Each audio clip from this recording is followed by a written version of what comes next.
औज़ुबिल्लाहि मिनश्शैतानिर्रजीम बिस्मिल्लाहिर्रहमानिर्रहीम। अस्सलाम वालेकुम स्टूडेंट्स, उम्मीद है आप सब खैरियत से होंगे। मैं सर इरफान मैथमेटिक्स के लेक्चर के साथ आपकी खिदमत में हाजिर हूँ। बेटा लास्ट लेक्चर में हमने एक्सरसाइज 1.1 कंप्लीट की थी अपनी, और अब हम एक्सरसाइज 1.2 स्टार्ट करेंगे। बेटा 1.2 भी बहुत इजी एक्सरसाइज है रियल नंबर की। और इस एक्सरसाइज में बेटा सबसे पहले मैं आपको ये बता दूं कि हम इसमें रियल नंबर की प्रॉपर्टीज डिस्कस कर लेते हैं कि रियल नंबर की प्रॉपर्टीज होती क्या क्या है। ठीक है बेटा, सबसे पहले हमारे पास प्रॉपर्टी आती है closure property, then commutative property, associative property, additive inverse, multiplicative inverse और डिस्ट्रीब्यूटिव प्रॉपर्टी। अभी ओवर एडिशन और मल्टीप्लिकेशन वेरिफिकेशन वगैरह होती है, लेकिन मैं आपको इन शॉर्ट आपको बता दूं कि एक्सरसाइज में आप इसको कैसे सॉल्व करेंगे और किस तरह आप इसको करेंगे। देखिए क्लोजर प्रॉपर्टी वैसे एक्सरसाइज में है तो नहीं, लेकिन मैं आपको समझा देता हूँ कि क्लोजर प्रॉपर्टी हमारी होती क्या है। बेटा क्लोजर प्रॉपर्टी से मुराद रियल नंबर्स को हम अगर ऐड करते हैं तो हमारा अगला आंसर भी रियल नंबर में ही आएगा। अगर हम उसको मल्टीप्लाई करते हैं तो हमारा अगला आंसर भी रियल नंबर में ही आएगा। ठीक है, द प्रोडक्ट, ठीक है, of any two real numbers a and b is again a real number. This property is called closure property. Means अगर हमारे पास दो वैल्यूज हैं, जस्ट सपोज 1 है और 2 है, एक ब्रैकेट के अंदर हमने इसको ले लिया। अब हम जब 1 को 2 से मल्टीप्लाई करेंगे तो हमारा आंसर 3 आएगा। इसी तरह 3 और 6 हमारे पास है, यानी कोई भी दो वैल्यूज हम ले लें और लेने के बाद हमारा आंसर, ये दोनों रियल नंबर्स और आंसर भी हमारा रियल नंबर में आ जाएगा, तो वो हमारा जो होगा वो प्रॉपर्टी क्लोजर प्रॉपर्टी कहलाएगी। और क्लोजर प्रॉपर्टी एडिशन में और मल्टीप्लिकेशन में होती है। ठीक है बेटा, और इसके बाद हमारे पास है कम्यूटेटिव प्रॉपर्टी। कम्यूटेटिव प्रॉपर्टी क्या होती है, ये इंपॉर्टेंट है, आपकी एक्सरसाइज में भी है बेटा। कम्यूटेटिव प्रॉपर्टी ऐसी प्रॉपर्टी होती है जिसमें दो रियल नंबर्स को हम वेरीफाई करते हैं, एडिशन में भी और मल्टीप्लिकेशन दोनों की होती है। कम्यूटेटिव प्रॉपर्टी ऑफ एडिशन और commutative property of multiplication. Just suppose हमारे पास एक वैल्यू है a और एक वैल्यू है b, हमने इन दोनों को प्लस किया लेफ्ट हैंड साइड पे और राइट हैंड साइड पे भी हम इसको प्लस करेंगे, लेकिन इसकी जो तरतीब है इसको हम थोड़ा सा चेंज कर देंगे। ठीक है ना, मीन्स ये समझिए सिमेट्रिक इसकी हो जाएगी कि यहाँ पर अगर हम a प्लस बी कर रहे हैं तो यहाँ b प्लस a करेंगे। यहाँ a की वैल्यू पहले है, यहाँ b की वैल्यू पहले है, लेकिन करने के बाद हमारा लेफ्ट हैंड साइड और राइट हैंड साइड दोनों इक्वल आएंगे। तो इस तरह की जो प्रॉपर्टी होती है बेटा, ये कम्यूटेटिव प्रॉपर्टी होती है। ये एडिशन में और मल्टीप्लिकेशन दोनों में वेरीफाई होती है। जैसे a multiply by b is equal to b multiply by a। ठीक है, a मल्टीप्लाई बाई b और b मल्टीप्लाई बाई a, जैसे जस्ट सपोज, ठीक है ना, is equal to b multiply by a। सही। देखिए अब यहाँ पर जस्ट सपोज हमारे पास दो वैल्यू है, 1 प्लस 2, 2 प्लस 1, आंसर दोनों का 3 आएगा। ठीक है ना, 3 2 3 multiply by 2, 2 multiply by 3, answer हमारा सेम आएगा लेफ्ट हैंड साइड और राइट हैंड साइड, ये वेरीफाई हो जाएगी। तो इस तरह की प्रॉपर्टी जिनकी हम वैल्यूज को, इनकी तरतीब को चेंज कर देते हैं, ठीक है, लेकिन और हमारी ये वेरिफिकेशन हो जाती है, ये हमारा कहलाती है कम्यूटेटिव प्रॉपर्टी। दो हमारे पास यहाँ पर वैल्यूज होती हैं। अच्छा, इसमें एक बात और भी है कि ये वेरीफाई करती है सिर्फ एडिशन में और मल्टीप्लिकेशन में, सब्ट्रैक्शन में ये वेरीफाई नहीं करती। देखिए अब यहाँ पर सेम आंसर आ रहा था, लेकिन अगर मैं इसको करूँ a minus B is equal to B minus A, ये इस पर वेरीफाई नहीं होगी। किस तरह, जस्ट सपोज मैंने लिखा 3 minus 2 is equal to 2 minus 3, ऐसे ही होगा ना ये। अब इसको सॉल्व करेंगे तो अब क्या आएगा, 1 is equal to minus 1 and 1 is not is equal to minus 1, क्योंकि ये हमारे पास पॉजिटिव है और ये हमारे पास नेगेटिव वैल्यू है, तो ये कभी भी इक्वल हो ही नहीं सकती। तो इसलिए ये वेरिफिकेशन जो हो रही है कम्यूटेटिव प्रॉपर्टी जो हमें सेटिस्फाई कर रही है बेटा, ये एडिशन में और मल्टीप्लिकेशन में हमें सेटिस्फाई करेगी, सब्ट्रैक्शन में और डिवीजन में सेटिस्फाई नहीं करेगी बेटा। इसके बाद आप आ जाइए एसोसिएटिव प्रॉपर्टी। एसोसिएटिव प्रॉपर्टी में हमारे पास 3 वैल्यूज को हम लेते हैं। ठीक है बेटा, 3 वैल्यूज लेते हैं और उन तीनों वैल्यूज को अरेंजमेंट्स उसी तरह हम उसका चेंज करते हैं।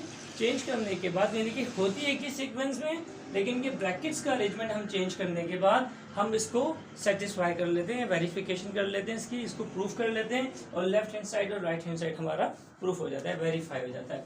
जस्ट सपोज हमारे पास एक वैल्यू है a प्लस बी प्लस सी, ठीक है बेटा। यहाँ पर 3 है, देखिए कम्यूटेटिव में 2 थी, एसोसिएटेड में 3 ले रहे हैं हम। इसी तरह यहाँ पर भी a प्लस बी प्लस सी। अब इनको सॉल्व करने की एक तरतीब है। तरतीब यह है कि यहाँ पर हमने a प्लस बी को ब्रैकेट में ले लिया और यहाँ हमने b प्लस सी को ब्रैकेट में ले लिया। जस्ट सपोज, ठीक है। अब हमारे पास ये फर्स्ट करें, ये हमारे पास ये वैल्यू है 2 प्लस 3, ठीक है, plus 4 is equal to 2 plus 3, ये ब्रैकेट में आएगी प्लस 4। सही। यहाँ पर देखिए हमने इसके अरेंजमेंट्स को चेंज किया है। हम यहाँ पर पहले a प्लस बी को पहले सॉल्व कर रहे हैं और यहाँ पर हम b प्लस सी को पहले सॉल्व कर रहे हैं। तरतीब वही है, इनके जो ब्रैकेट्स वो है वो चेंज है, लेकिन हमारा आंसर जो होगा एडिशन में और मल्टीप्लिकेशन में सेम आएगा। डिवीजन में जिस तरह हमारा कम्यूटेटिव प्रॉपर्टी था और सब्ट्रैक्शन में सेम नहीं आएगा। वो आप वेरीफाई खुद भी करके देख लीजिएगा घर पे। मैं सिर्फ आपको ये एडिशन की करके बता देता हूँ। देखिए 2 3 5 plus 4 is equal to 2 plus 7, ये भी 9 हो गया और ये भी देखिए वेरीफाई हो गया, आंसर आ गया आपका। इसी तरह जब मल्टीप्लाई करेंगे तो 2 3 से, जस्ट सपोज यहाँ पर अगर हम मल्टीप्लाई में देखते हैं तो यहाँ पर मल्टीप्लाई हो जाएगा हमारे पास यहाँ पर, ठीक है ना बेटा। हम इसको मल्टीप्लाई में इसको सेटिस्फाई करके वेरीफाई करके देखते हैं, ठीक है। ये इक्वेशन ये हमें सेटिस्फाई करती है या नहीं, ये देखिए ये आ गया। अब देखिए 2 3 6, पहले ब्रैकेट के अंदर की वैल्यू सॉल्व करते हैं। 4 एज इट इज आ जाएगा हमारे पास, सही। और यहाँ पर देखिए 2 हमारे पास यही रहेगा, 3 4 12 आ गया। अब देखते हैं क्या होता है। 6 4 24 इज इक्वल टू 12 2 24 हो गया सेटिस्फाइड, वेरिफिकेशन हो गई। इट मीन्स हमने ये देखा कि एसोसिएटिव प्रॉपर्टी जो है कम्यूटेटिव प्रॉपर्टी की तरह एडिशन और सब्ट्रैक्शन में वेरीफाई हो जाती है, और इसको लिखने का तरीका ये होता है। कभी भी इस तरह लिखे हुए देखेंगे इस अरेंजमेंट में वैल्यूज को, this is called associative property. कभी भी इस तरह लिखे हुए देखेंगे किसी भी वैल्यू को, a plus B is equal to B plus A. B plus एक वेरिएबल मैंने यहाँ लिख दिया, यहाँ पे कोई भी वैल्यू भी हो सकती है, कुछ भी हो सकता है, लेकिन इस तरह होगा कि ये वैल्यू इस तरह होगी, इस तरह होगी उल्टी। तो ये तरह ये जो हो, कभी भी आप इस तरह लिखे हुए देखेंगे तो आप क्या करेंगे, आप समझ जाएंगे कि आपकी कम्यूटेटिव प्रॉपर्टी है और ये एसोसिएटिव प्रॉपर्टी है। बेटा यही चीज़ों की रिकग्नाइज करना, इसको पहचानना, इस एक्सरसाइज में हमने यही करना है। अभी जब एक्सरसाइज में स्टार्ट करेंगे तो आपको अंदाजा हो जाएगा। अब आप आ जाइए बेटा एडिटिव इनवर्स और मल्टीप्लिकेटिव इनवर्स। नाम से जाहिर है एडिटिव इनवर्स का मतलब ये है कि किसी भी एडिशन का इनवर्स, इनवर्स का मतलब बेटा होता है उलट, उल्टा, अपोजिट, ठीक है। एडिटिव इनवर्स मींस अगर हमारे पास एक वैल्यू है, हमारे पास एक वैल्यू है 3, इसका एडिटिव इनवर्स होगा -3, सही है। एडिटिव इनवर्स कह रहा है। अब इसको करते किस तरह है, जस्ट सपोज मैंने आपको कहा मेरे पास एक वैल्यू है 5 और आपको मालूम करना है इसका एडिटिव इनवर्स। याद रखिएगा एडिटिव इनवर्स का आंसर हमेशा 0 आता है, ठीक है। हमने क्या किया, 5 एडिटिव इनवर्स यानी कि इसको हमने ऐड कर लिया इसके इनवर्स से, एडिटिव इनवर्स ऐड कर लिया इसके इनवर्स से। सॉल्व कीजिए इसको, plus minus 5 - 5 is equal to 0। तो याद रखिएगा एडिटिव इनवर्स जो होगा इसका आंसर हमेशा 0 आएगा, यानी कि ऐड करेंगे इसके इनवर्स से और जब इसको सॉल्व करेंगे तो आपका आंसर 0 आएगा। ये पहचान है हमारी एडिटिव इनवर्स की, ठीक है बेटा। अब आप आ जाइए मल्टीप्लिकेटिव इनवर्स। मल्टीप्लिकेटिव इनवर्स का आंसर हमेशा 1 आता है। वो कुछ इस तरह की होती है, a/b multiply by b/a is equal to 1। कैसे, मेरे पास एक वैल्यू है 2, ठीक। मल्टीप्लिकेटिव इनवर्स मींस मल्टीप्लाई से इनवर्स कर दीजिए, मल्टीप्लाई कीजिए और उसकी इनवर्स वैल्यू लिखिए। एडिटिव में साइन होता है, जिस तरह हम लोग लेफ्ट से राइट लेके जाते हैं, प्लस वैल्यू वहाँ माइनस हो जाती है। इसी तरह कोई भी वैल्यू या फ्रैक्शनल वैल्यू जब मल्टीप्लाई या डिवाइड करते हैं तो वो रेसिप्रोकल हो जाती है। रेसिप्रोकल का मतलब ये होता है कि डिनोमिनेटर न्यूमरेटर और न्यूमरेटर डिनोमिनेटर। ये एक रैशनल नंबर है, इसके नीचे आप डिनोमिनेटर नहीं तो 1 सपोज कर लीजिए, ठीक है ना। और इसके बाद आप इसको मल्टीप्लाई कर दीजिए इसकी रेसिप्रोकल वैल्यू से, क्या होगा 2 से 2 कैंसिल हो जाएगा, 1 से 1 कैंसिल हो जाएगा, आंसर हमारा 1 आ जाएगा। तो याद रखिएगा जिसका आंसर 1 आ रहा होगा वो हमारा मल्टीप्लिकेटिव इनवर्स है, जिसका आंसर हमारा 0 आ रहा होगा वो हमारे एसोसिएटिव इनवर्स है। अब आप आ जाइए डिस्ट्रीब्यूटिव प्रॉपर्टी, हमारी लास्ट प्रॉपर्टी बेटा। इस वीडियो को फिर इसमें यहीं पे खत्म करके नेक्स्ट वीडियो पे मैं इंशाल्लाह इसकी एक्सरसाइज आपको करवाऊंगा। तो बेटा ये यहाँ पर आप ये देखिएगा कि ये 4 प्रॉपर्टीज हम कर चुके हैं, 5। छठी प्रॉपर्टी डिस्ट्रीब्यूटिव, डिस्ट्रीब्यूट करना। डिस्ट्रीब्यूट करना मीन्स डिवाइड कर देना। अब किस तरह हम इसको डिवाइड करते हैं या किस तरह डिस्ट्रीब्यूट करते हैं ये देखिए बेटा।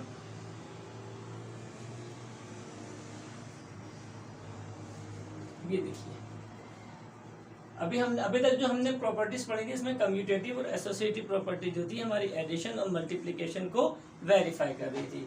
अब डिस्ट्रीब्यूटिव प्रॉपर्टी जो है वो हमारी एडिशन को, ठीक है, या मल्टीप्लिकेशन दोनों को लेके चलती है। मींस हम just suppose a multiply by b plus c, आपने अलजेब्रा में पढ़ा होगा कि ब्रैकेट से बाहर वाली वैल्यू ब्रैकेट के अंदर वाली दोनों वैल्यू से मल्टीप्लाई होगी, ठीक है। किस तरह होगी अब देखिए, ये a जो है ये b से मल्टीप्लाई होगा, a मल्टीप्लाई बाय b हम यू लिखते थे, ठीक है, प्लस और आगे हमारे ये ही a इससे मल्टीप्लाई होगा तो ये हो जाएगा a मल्टीप्लाई बाय c।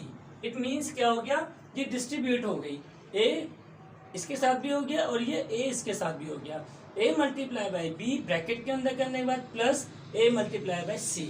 अब आप एक चीज का ख्याल रखिएगा, यहाँ पर हम एक टर्म यूज करते हैं, ये हमारी कहलाती है डिस्ट्रीब्यूटिव प्रॉपर्टी, ठीक है ना। यहाँ पे 3 टर्म्स थी, यहाँ पर हमने इसको इस तरह डिवाइड कर दिया, राइट साइड और लेफ्ट साइड। सॉल्व करके देख लीजिएगा, ये वेरीफाई हो जाएगी, ठीक है ना। तो हम इसको बोलते हैं distributive property of multiplication over addition. देखिए हम एडिशन का यहाँ पर साइन भी यूज कर रहे हैं, distributive property of multiplication over addition. अब एक बात और देखिएगा आप, a multiply by b minus C, ऐसा भी होता है, ठीक है। तो हम इसको क्या करेंगे, डिस्ट्रीब्यूटिव प्रॉपर्टी ऑफ मल्टीप्लिकेशन, अब यहाँ बीच में माइनस का साइन आएगा, ठीक है ना, ओवर सब्ट्रैक्शन।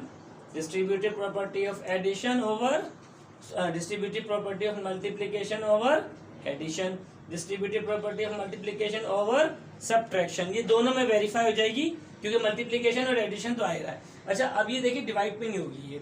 इसके अलावा एक बात का और आप ये देखें कि इसमें इस तरह भी आप देख सकते हैं, a plus a minus B या a plus B multiply by C, ये भी हो जाएगा a multiply by C plus b multiply by C, ठीक है ना। ये यहाँ हो वैल्यू, ये यहाँ हो, दोनों मल्टीप्लाई हुई। लेकिन यहाँ पर आपकी इस एक्सरसाइज में इसके लिए एक टर्म यूज की गई, एक वर्ड यूज किया गया है कि लेफ्ट और राइट का। अगर राइट वाली वैल्यू मल्टीप्लाई हो रही है, राइट वाली ब्रैकेट से बाहर है, तो हम लिखते हैं right distributive property of multiplication over addition, right distributive property of multiplication over subtraction, ठीक है। सॉरी लेफ्ट, ये हमारे लेफ्ट में फ्री है और ये वाला राइट, ये हमारा लेफ्ट साइड है, ये हमारा राइट साइड है, ठीक है, राइट और लेफ्ट। तो इसको क्या पढ़ेंगे, left distributive property of multiplication over addition, left distributive property of multiplication over subtraction, right, ठीक है, right distributive property of addition multiplication over addition, ठीक है बेटा। यहाँ पर हमारा ये टॉपिक कंप्लीट होता है। डिस्ट्रीब्यूटिव प्रॉपर्टी हमने कर ली है बेटा, मल्टीप्लिकेशन ओवर सब्ट्रैक्शन और ओवर एडिशन। ये दो प्रॉपर्टीज जो थी एडिशन और सब्ट्रैक्शन दोनों में वेरीफाई होती थी। ये वाली प्रॉपर्टी है मल्टीप्लिकेशन की जो over addition and over subtraction verify करती है। अगर आपको ये प्रॉपर्टी समझ में आ गई तो इंशाल्लाह ताला बेटा नेक्स्ट लेक्चर में मैं आपको एक्सरसाइज करवाऊंगा, आप मिनटों में सॉल्व कर लेंगे इसको। ठीक है बेटा, जब तक के लिए मुझे इजाज़त दीजिए, अपना बहुत सा ख्याल रखिएगा। बहुत जल्द इंशाल्लाह मैं आपको एक्सरसाइज इसकी कंप्लीट करवा दूंगा। ठीक है बेटा, जब तक के लिए मुझे इजाज़त दीजिए, अल्लाह हाफिज़। अच्छा बेटा, एक बात और है कि अगर आपको कोई बात समझ में नहीं आई है, ठीक है, या कोई बात आपको कंफ्यूज कर रही है और आपको कुछ पूछना है, तो आप हम कमेंट सेक्शन में हमें कमेंट्स कर सकते हैं और अपने नंबर से हमारे ग्रुप में ऐड हो सकते हैं। और उसके अलावा बेटा मेरे इस चैनल को आप लाइक कीजिएगा, सब्सक्राइब कीजिएगा और आगे इसको शेयर भी कीजिएगा ताकि ज़्यादा से ज़्यादा लोग इसका फ़ायदा उठा सकें। अब इंशाल्लाह सॉरी फॉर दैट कि हमारा थोड़ा गैप आ गया था, बीच में मेरी कुछ मसरूफियात थी, लेकिन इंशाल्लाह ताला अब रेगुलर बेसिस पे आपको मेरी वीडियोस मिलेंगी। अपना बहुत सा ख्याल रखिएगा। अल्लाह हाफ़िज़।